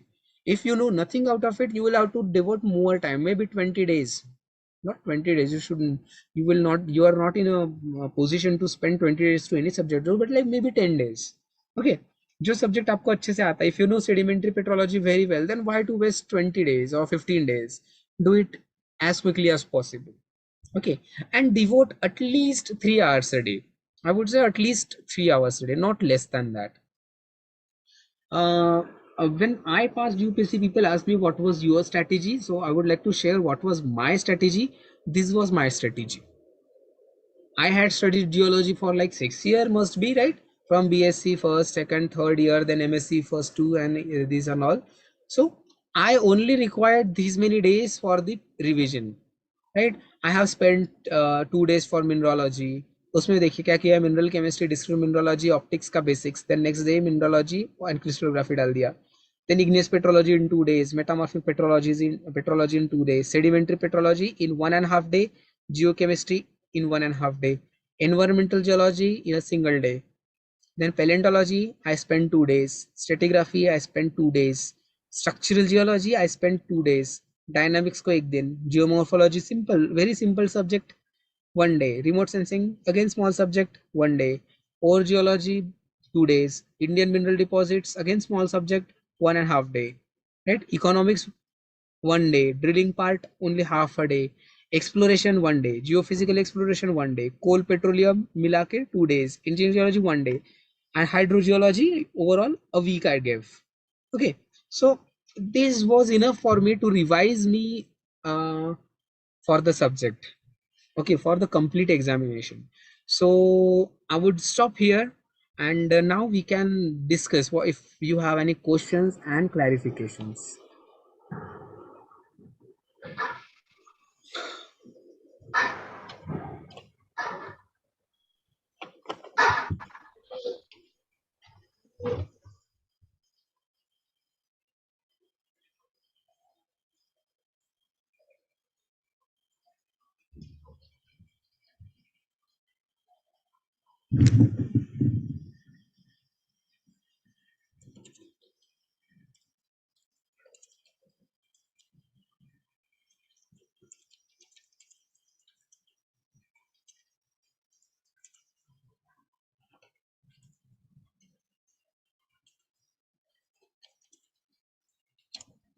Okay, we have one question. Sir, tell something about the interview. Interviews again, अब वो तो बहुत आगे की बात हो गया. But if you want to know about interviews, interviews will check how much do you know about everything. They could ask you in current affairs. They could be asking you about history or something. They could be asking you about anything else, and they will certainly ask you about geology. Okay, so what do they ask in geology? I don't think I should answer this question, because that depends completely on what panel is there. Okay, depending on who are there in the panels, they will ask what they find is important. Okay, for example, hydrogeology person, he or she will be asking you questions from hydrogeology. If somebody has worked in coal, he will ask you from coal. Okay, so depends, people ask different questions, but the questions are never too tough. I found it, they're always basic. They test how efficiently, how confidently you are able to present yourself, not more than that. Hmm.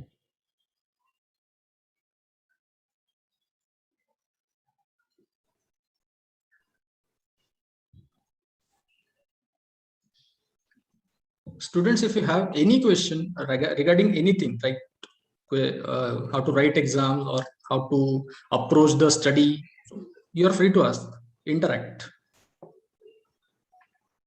Here we have also, is it worth or not to do MTech from an IIT after PG? If you want to do, if you want to appear only for GATE, or if you want to do GSI examination, then joining MTech from even from a prestigious institute like an IIT is totally useless. It's worthless. You will only waste your time. But again, if you are only sitting at your home doing nothing, then better do a degree. Hmm. Sir, 15 marks question gives 3 pages. Does length of the answer matter? If we write 2 pages of clear and concise answer, does it matter? No.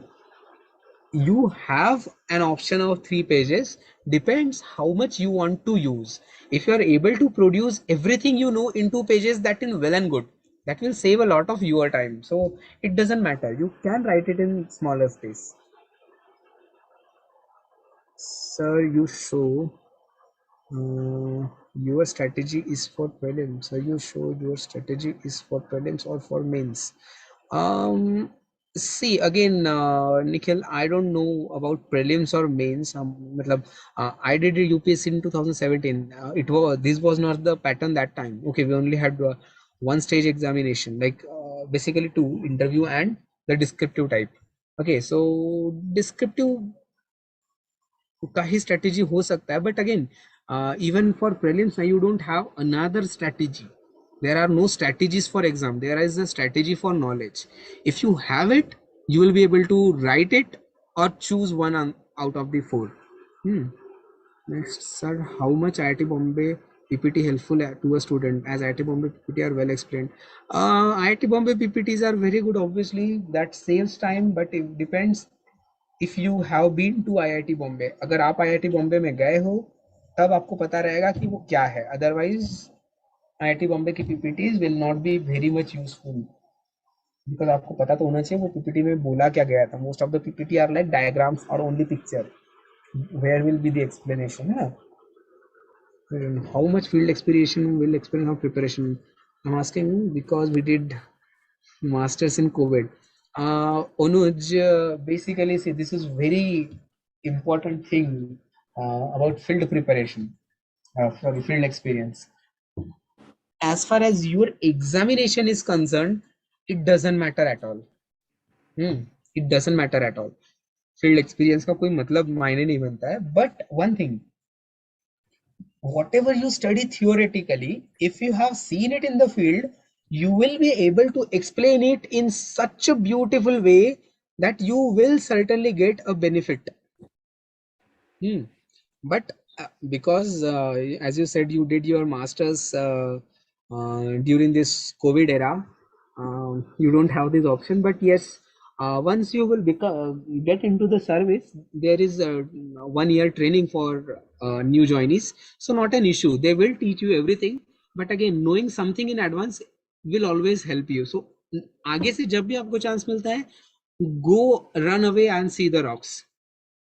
otherwise थोड़ा सा तो problem होगा. You will be able to explain everything in better way if you know, if you have some good field experience, you will be able to explain it well.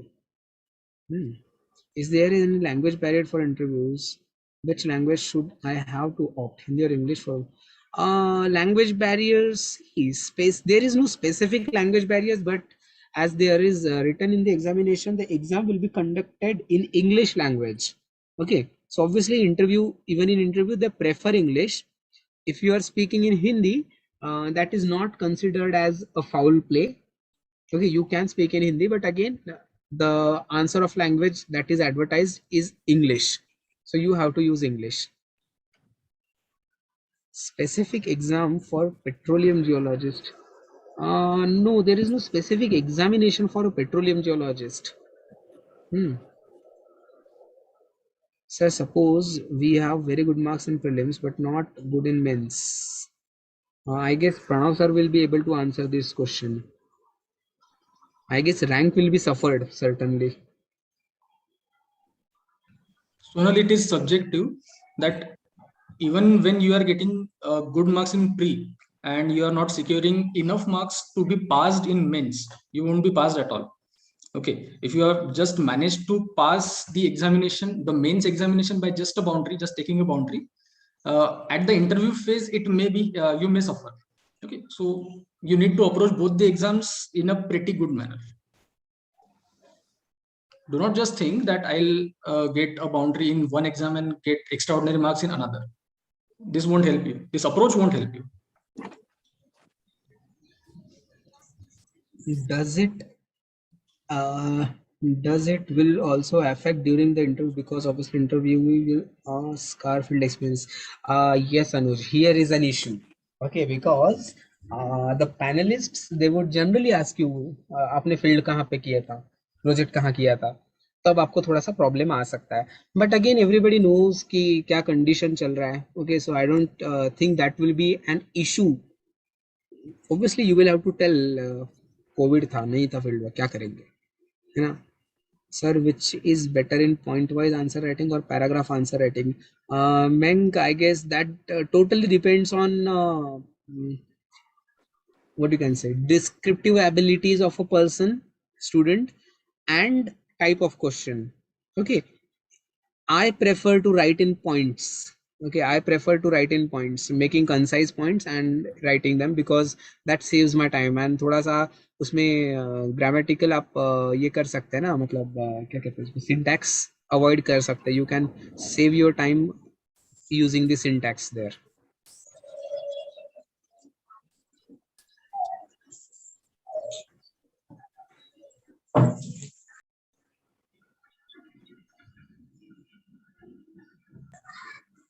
Sir, what is a general method for writing a good long answer? So you have any way? See, general practice, as I said, one thing now, you have to be first of all, you have to be precise. That precision is most important, meaning that for example, when I appeared for my examination in 17, in paper 1, there were 4 different questions that asked about subduction zones. Okay, Yes, sir. so the Yes, sir. diagram that was expected was of a subduction zone, but how can I draw same diagram 4 times, है ना? So you have to be precise about the answer. जो पूछा है, your diagram should show only that. Okay, that is a better way. Hello?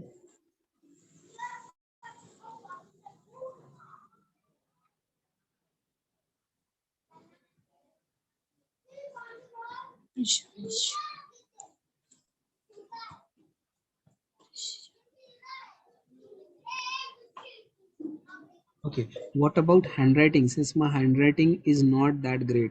Okay, again, see, it's fine. Nobody's going to judge your handwriting, but make sure your handwriting is good enough to be read. ठीक है, आप लिखे खुदा वाचे type का नहीं होना चाहिए, है ना. ऐसा write in such a way that the value are able to read it. Otherwise, probably instead of getting a job as a geologist, you will get a job as a doctor. इतना नहीं लिखना है. Sir, you can tell me any format to write a long answer. General format. See, Neelam, there is no format I can say, because now some questions they will be on like distinguish between this and that. So there you don't have to write a paragraph. You can simply make a table, these versus that. Okay. There are some questions where you have to explain mechanism of something. Yes, Okay. sir. So, but anywhere, na, if there are, if you have to write in a paragraph or so, give 1 or 2 lines of introduction to the topic. Okay, just 1 or 2 lines about the introduction, then jump on the precise answer. Do not write half page of this introduction. Okay, do not use too much about it.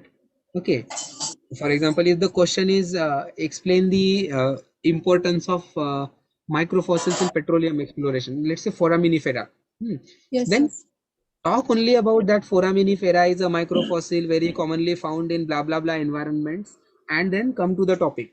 Do not explain foraminifera there. Directly come to the topic, explain how do you use a foraminifer in exploration part. You know, where they, that's how you have to go. Also, you can use your own technique to end an answer, that like hence it is done, hence it is so, and all. Okay. I did my masters from Ranchi University. Oh, हमारे रांची से है Thank you, आप. sir. If the state unit is working on same projects, can organize engages for training purposes? No. There is no provision for including students or trainees in GSI at least. But you text me. I can help you in this matter. Okay, text me on WhatsApp or so. Do you have my number? If you don't have my number, take it.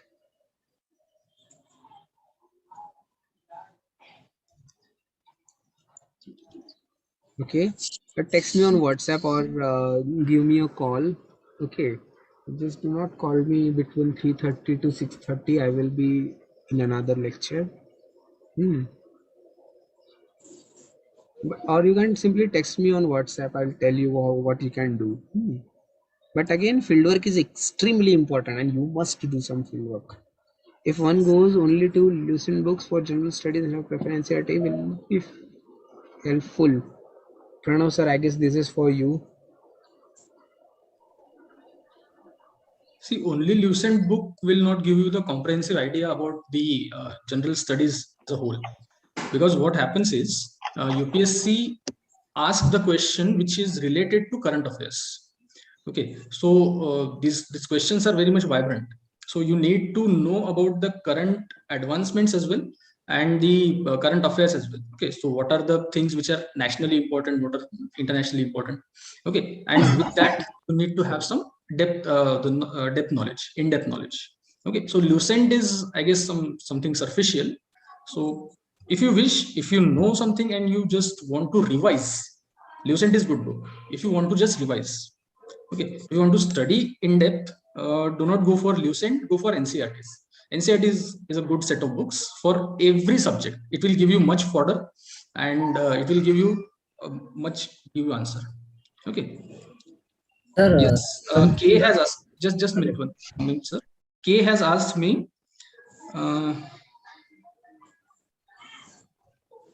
How should we guess the answer in paper 1 or not? See, K, what the problem is, UPSC is asking you 120 questions in one paper. Okay, that is paper 1. It is asking 120 questions. And nobody in this world can answer more than 50 questions. Nobody in this world can answer more than 50 questions correct. Right? If you are having sound knowledge of physics, chemistry, biology, okay, in that case, you may answer 30 questions correctly. If you have extraordinarily high knowledge of environmental studies, then you can go for 20 questions more, but not more than that, because polity is highly subjective. It is highly vibrant subject. Then economy, it changes daily. Okay, current affairs, daily edition is there. Okay, so in such subjects, what you have to do is to have a knowledge of these subjects. If you don't have this, if you don't have the information at all, okay, if you have zero in information on those subjects, I would ask not to attempt. And if you have some hazy idea, then you can go for guessing it. Majority of the time guessings are correct.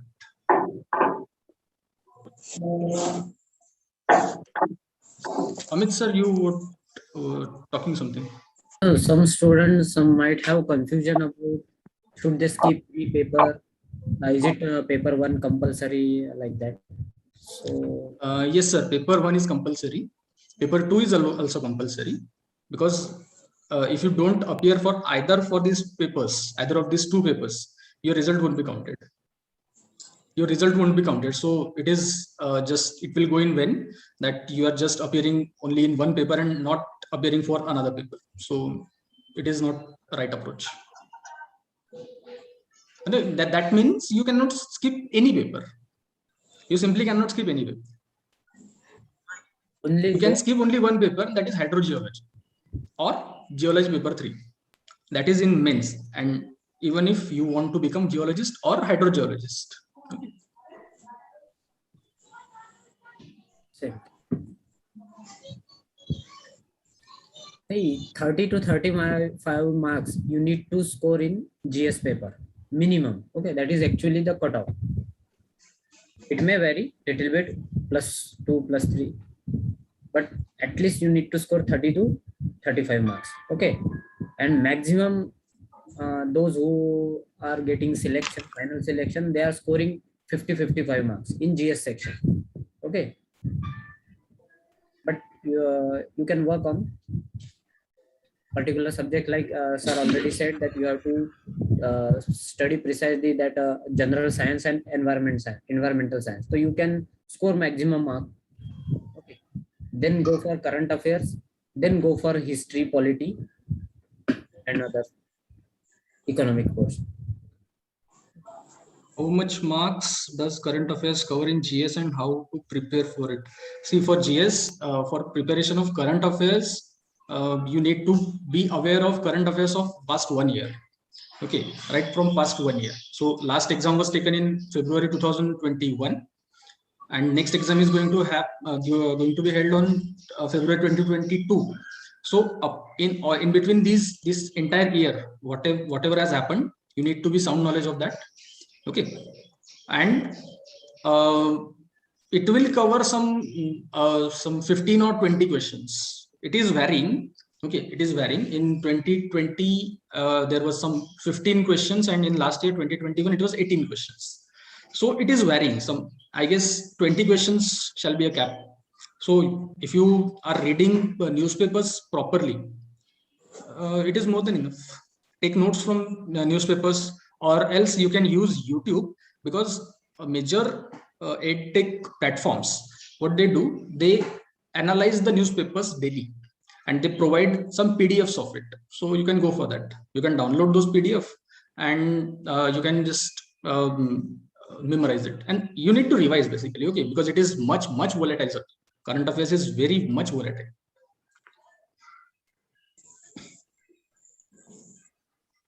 You can tell the subject sequence of for GS. Okay, it is current affairs, then polity, then economy, then geography, then environment, then general science. These are the subjects. Okay, for the preparation of this general studies portion, we are having a batch. Okay, which will be starting from next Saturday. Okay, that is 2nd of October. Okay, we will be having this weekend batches. Okay, weekend batch will be there every Saturday and Sunday. There will be a class from 12 to 5. Okay, a day-long class will be there, 5 hours class, and we will try to cover entire syllabus of general studies, whatever is required for this examination.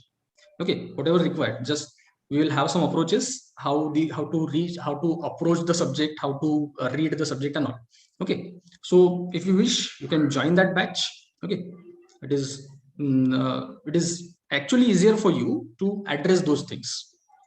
Okay, so if you are interested, you can contact us directly on WhatsApp or give us a call. Sir, WhatsApp number. Prafulla sir has given you. I will give you my WhatsApp number as well. You can contact us. You can contact me on that.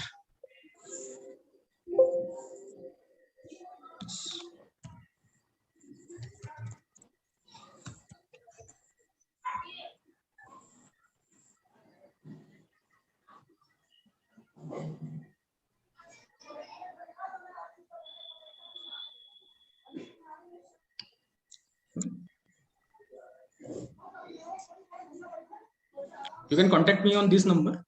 You can contact anywhere, drop a message, or directly give a call. Okay, I'll explain you how the batch will run and all these things.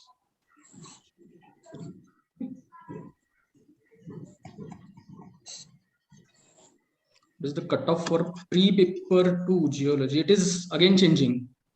For this year, that is 2021, the paper is not, this cutoff is not been disclosed. Okay, for 2020, I guess 100 or 120 was there.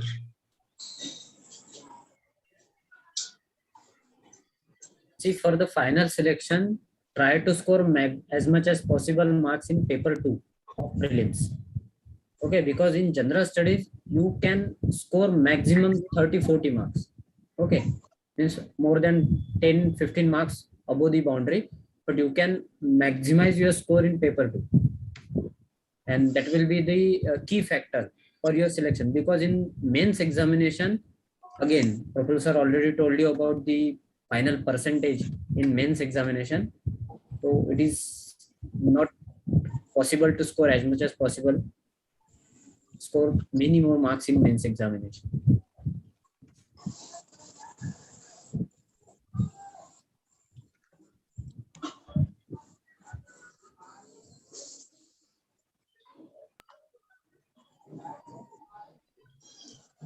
If you have any further questions, the forum is open.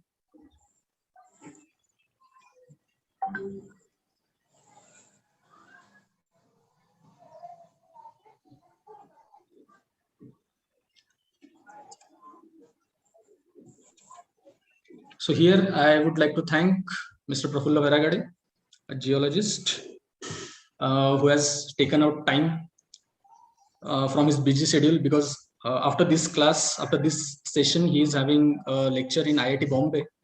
So he has taken out time for us and to enlighten the students, and this entire session has conducted very well by. So on behalf of Academy, I thank you very much, sir. And I hope you will guide us in the journey of this entire preparation of UPSC, not for us, for all the students. Yes, sir, sure, sir. I'm always Thank you, here. sir. One more question is there in chat box. What should be the strategy of a BSc student? Is this Shreya? Okay, Shreya, I'll address you personally then.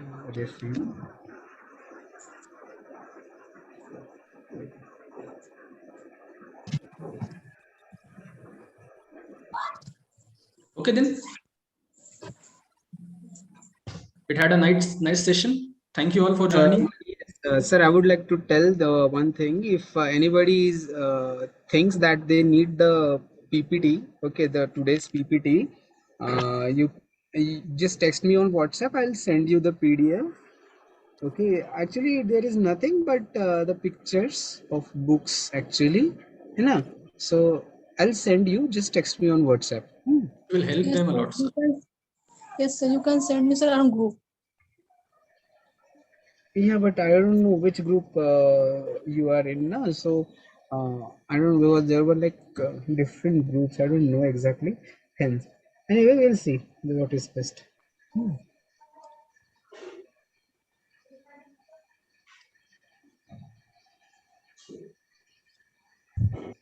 See, many people want contact number. We already have a YouTube channel. Okay, in the name of Geo Renaissance. You can search. You can get all the details necessary on that channel as well.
हाँ बस होएगा खत्म हो गई